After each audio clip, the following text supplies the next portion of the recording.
Hi, this is Rabbi Garfinkel in front of one of my favorite places, Home Depot, and I have an amazing story to share with you about a truly incredible Jew that Chicago Jewry lost this past week, Mr. Chaim Banker. Mr. Banker had an unusual ritual that every day he would arrive to synagogue early and well before his normal services, and then he would go to his own services. I asked him, and he told me an absolutely incredible thing. He said, I was in World War II, and I was in many camps for 5 years. And when I was in those concentration camps, I was unable to respond to Kaddish, Amen Yehei Shmei Rabba Mavarach Al Amal, that Hashem's name would be great and blessed forever and ever. He said, and I don't want to go upstairs after 120 years and not having answered enough Amen Yehei Shmei Rabbas. So he would get to synagogue early and respond to other services' prayers.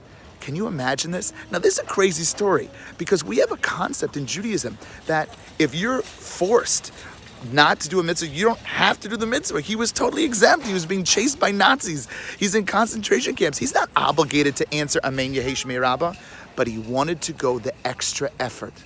And the question is why? Now, we're in the middle of the high holidays between Rosh HaShanah and Yom Kippur.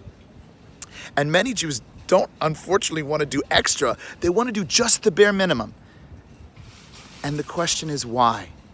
And I think that the reason is that we have one of the greatest branding mistakes ever made in human history and certainly Jewish history.